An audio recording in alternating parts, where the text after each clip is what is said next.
ಶಿಕ್ಷಕರು ವಿದ್ಯಾರ್ಥಿನಿಯರ ಬಗ್ಗೆ ಹೆಚ್ಚಿನ ಕಾಳಜಿ ವಹಿಸಬೇಕು. ಪಾಲಕರು ಮನೆಯಲ್ಲೇ ಮಕ್ಕಳ ಮೇಲೆ ನಿಗಾ ವಹಿಸಬೇಕೆಂದು ಎನ್. ಮಹದೇವಪುರ ಗ್ರಾಮ ಪಂಚಾಯಿತಿ ಅಧ್ಯಕ್ಷ ಬಿ. ತಿಪ್ಪೇಸ್ವಾಮಿ ಹೇಳಿದರು. ಸಮೀಪದ ಎನ್. ಮಹದೇವಪುರ ಸರ್ಕಾರಿ ಹಿರಿಯ ಪ್ರಾಥಮಿಕ ಶಾಲಾ ಆವರಣದಲ್ಲಿ ನಡೆದ ಮಹಿಳಾ ಮತ್ತು ಮಕ್ಕಳ ವಿಶೇಷ ಗ್ರಾಮಸಭೆಯಲ್ಲಿ ಅವರು ಮಾತನಾಡಿದರು. ಮಕ್ಕಳ ಹಕ್ಕುಗಳ ಅರಿವು ಬಾಲ್ಯದಲ್ಲೇ ಅಗತ್ಯವೆಂದು ತಿಳಿಸಿದ ಅವರು, ಸರ್ಕಾರದ ಸೌಲಭ್ಯಗಳನ್ನು ಸಮರ್ಪಕವಾಗಿ ಬಳಸಿಕೊಳ್ಳಬೇಕೆಂದರು. ಪಿಡಿಒ ಎಂ.ಎಚ್.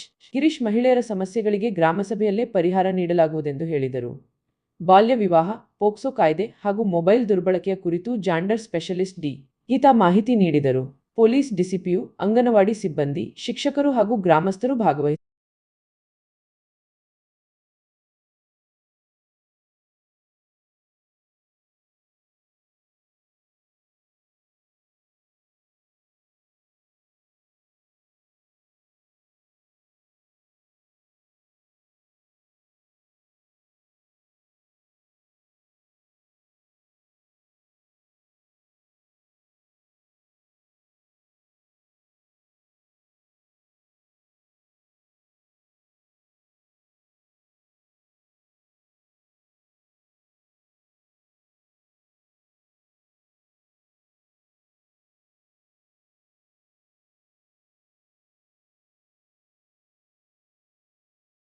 ಅಭಿವೃದ್ಧಿ ಇಲಾಖೆ ಚಿತ್ರದುರ್ಗ ಜಿಲ್ಲೆ, ಅಲ್ಲಿಂದ ಬಂದಿದ್ದೀನಿ.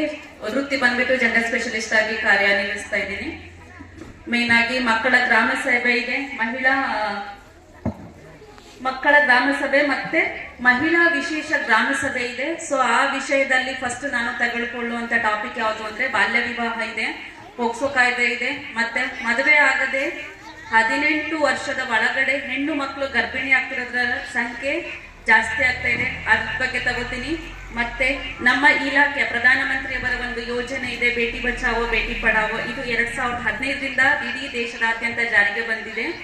ಬೇಟಿ ಬಚಾವೋ ಬೇಟಿ ಪಢಾವೋ ಈ ಯೋಜನೆಯ ಮೇನ್ ಉದ್ದೇಶ ಏನು ಅಂತ ಅಂದ್ರೆ, ಹೆಣ್ಣು ಮಕ್ಕಳ ಭ್ರೂಣ ಹತ್ಯೆಯನ್ನ ಕಡಿಮೆ ಮಾಡುವುದು, ಲಿಂಗಾನುಪಾತವನ್ನ ಸರಿಸಮಾನವಾಗಿ ತರುವುದು, ಹೆಣ್ಣು ಮಕ್ಕಳ ಶಿಕ್ಷಣಕ್ಕೆ ಹೆಚ್ಚಿನ ಒತ್ತನ್ನ ಕೊಡುವುದು ಹಾಗೂ ಎಲ್ಲ ಕ್ಷೇತ್ರದಲ್ಲೂ ಸಹ ಹೆಣ್ಣು ಮಕ್ಕಳ ಸಾಧನೆಯನ್ನ ಮಾಡುವಂಥದ್ದು ಈ ಬೇಟಿ ಬಚಾವೋ ಬೇಟಿ ಪಢಾವೋ ಯೋಜನೆ ಆಗಿದೆ. ಯಾಕೆ ಆ ಯೋಜನೆ ಬಂದಿದೆ ಅಂದ್ರೆ, ಸೆಕ್ಸ್ ರೇಷಿಯೋ ಅಂತ ಏನ್ ಕರಿತೀವಿ, ಲಿಂಗಾನುಪಾತದಲ್ಲಿ ಹೆಣ್ಣು ಮಕ್ಕಳು 1000 ಪುರುಷರಿಗೆ ಸಮಾನವಾಗಿ ನೋಡ್ತಾ ಇದ್ರೆ 943 ಆಸುಪಾಸಿನಲ್ಲಿ ಈ ತರದ ಈಗಿರುವಂತ ಮಕ್ಕಳ ಜನನ ಪ್ರಮಾಣ ಅಂದ್ರೆ ಹೆಣ್ಣು ಮಕ್ಕಳ ಸಂತತಿ ಕಡಿಮೆ ಆಗ್ತಾ ಇದೆ. ಅದರಲ್ಲೂ ಈಗ ಜನನ ಆಗ್ತಾ ಇರುವಂತ ಚೈಲ್ಡ್ ಸೆಕ್ಸ್ ರೇಷಿಯೋ ಅಂತ ತಗೊಂಡಾಗ 1000 ಗಂಡು ಮಕ್ಕಳಿಗೆ ಹೆಣ್ಣು ಮಕ್ಕಳು ಜನನ ಆಗ್ತಾ ಇರೋದು 930-35 ಆಸುಪಾಸಿನ, ಅಂದ್ರೆ ಇದ್ದಿದ್ರಲ್ಲೂ ಸಹ ತೀರಾ ಇನ್ನು ಕಡಿಮೆ ಆಗ್ತಾ ಇದೆ. ಆ ಒಂದು ನಿಟ್ಟಿನಲ್ಲಿ ಆ ಒಂದು ಹೆಣ್ಣು ಮಕ್ಕಳ ಏನು ಅವರ ಶಿಕ್ಷಣ ಮತ್ತೆ ಜನನ ಮತ್ತೆ ಅವರ ಒಂದು ಲಿಂಗಾನುಪಾತವನ್ನ ಸರಿದೂಗಿಸ್ಬೇಕು ಅಂತಾನೆ ಈ ಬೇಟಿ ಬಚಾವೋ ಬೇಟಿ ಪಢಾವೋ ಯೋಜನೆ ಬಂದಿದೆ. ಅದರ ಜೊತೆಗೆ ಬಾಲ್ಯ ವಿವಾಹ ತಗೋತೀನಿ. ಇದಕ್ಕೆ ಎಲ್ಲ ಮೇನ್ ರೀಸನ್ ಏನು ಅಂತ ಅಂದ್ರೆ, ಬಾಲ್ಯ ವಿವಾಹಕ್ಕೆ ಹೆಣ್ಣು ಮಕ್ಕಳಿಗೆ 18 ವರ್ಷದ ಒಳಗಡೆ ಮದ್ವೆ ಮಾಡಿದ್ರೆ ಹಾಗೂ ಗಂಡು ಮಕ್ಕಳಿಗೆ 21 ವರ್ಷದ ಒಳಗಡೆ ಮದ್ವೆ ಮಾಡಿದ್ರೆ ಅದು ಬಾಲ್ಯ ವಿವಾಹ ಅಂತ ಕರಿತೀವಿ. ಅದು ಕಾನೂನು ಬಾಹಿರ ಆಗುತ್ತೆ, ಅದು ಅಸಿಂಧು ಆಗುತ್ತೆ. ಹಿಂದೂ ಮ್ಯಾರೇಜ್ ಆಕ್ಟ್ ಅಡಿಯಲ್ಲಿ ಅದು ಮಕ್ಕಳ ಆಟ ಆಗುತ್ತೆ, ಅದು ಮದುವೆನೇ ಅಲ್ಲ ಅಂತ ಕನ್ಸಿಡರ್ ಆಗುತ್ತೆ. ಈ ಮದುವೆ ಮಾಡಿದಂತಹ ಅಂದ್ರೆ ಬಾಲ್ಯ ವಿವಾಹ ಆದಂತಹ ಅಥವಾ ಪೇರೆಂಟ್ಸ್ ಗಳು ಮಾಡಿದಂತಹ ಈ ವ್ಯಕ್ತಿಗಳಿಗೆ ಒಂದಿಷ್ಟು ಯಾರ್ಯಾರಿಗೆ ನಾವು ಜೈಲು ವಾಸ ಇದೆ ಅಂತ ಅಂದ್ರೆ, ಮಹಿಳಾ ಗ್ರಾಮ ಸಭೆಯ ಉದ್ದೇಶ ಬಹಳ ಮಹತ್ತರವಾಗಿರ್ತಕ್ಕಂಥದ್ದು. ಈ ದೇಶವನ್ನ ಕಟ್ಟುವಲ್ಲಿ, ಈ ಸಮಾಜದ ಮನಸ್ಸುಗಳನ್ನ ಬೆಸೆಯುವಲ್ಲಿ ಈ ಕಾರ್ಯಕ್ರಮಗಳ ಅವಶ್ಯಕತೆ ಅನ್ನೋದು ನನ್ನ ಭಾವನೆ. ಈ ಮುಂಚೆ ಭಾರತ ದೇಶದ ಪ್ರಪ್ರಥಮ ಪ್ರಧಾನಿ ಜವಾಹರ್ಲಾಲ್ ನೆಹರೂರವರ ಜನ್ಮ ದಿನಾಚರಣೆ ಅಂಗವಾಗಿ ಮಕ್ಕಳ ದಿನಾಚರಣೆಯನ್ನು ಆಚರಣೆ ಮಾಡ್ತಾ ಇದ್ವಿ. ಸರ್ಕಾರ ಈ ಒಂದು ವ್ಯವಸ್ಥೆಯನ್ನ ಬಲಪಡಿಸಬೇಕು ಅಂದ್ಕೊಂಡು ಶಿಕ್ಷಣ ವ್ಯವಸ್ಥೆಯಲ್ಲಿ ಮಕ್ಕಳಿಗೆ ಸರಿಯಾದ ಮಾರ್ಗಕ್ಕೆ ಕರ್ಕೊಂಡು ಹೋಗ್ಬೇಕು ಅಂದ್ಕೊಂಡು ಅನೇಕ ತಿದ್ದುಪಡಿಗಳನ್ನ ಮಾಡ್ತಾ ಬರ್ತಾ ಇದೆ. ಈ ಹಿನ್ನೆಲೆಯಲ್ಲಿ 1959ರಲ್ಲಿ ವಿಶ್ವಸಂಸ್ಥೆಯಲ್ಲಿ ಮಕ್ಕಳ ಹಕ್ಕುಗಳ ಬಗ್ಗೆ ಒಂದು ಹಕ್ಕುಗಳನ್ನು ಸೇರ್ಪಡೆ ಮಾಡ್ತಾರೆ.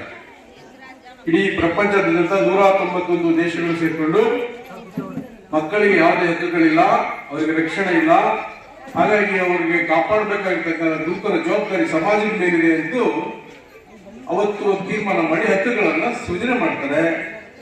ಅದನ್ನ 1989ರಲ್ಲಿ ಒಪ್ಪಂದ ಮಾಡ್ಕೊಳ್ತಾರೆ ಎಲ್ಲಾ ದೇಶಗಳು, ಅದರಲ್ಲಿ ಭಾರತವೂ ಕೂಡ ಭಾಗವಹಿಸಿರುತ್ತೆ. ಆ ಒಂದು ಒಪ್ಪಂದದ ಪ್ರಕಾರ ನಿಮಗೆ ಅನೇಕ ಹಕ್ಕುಗಳನ್ನ ಕೊಡುತ್ತೆ.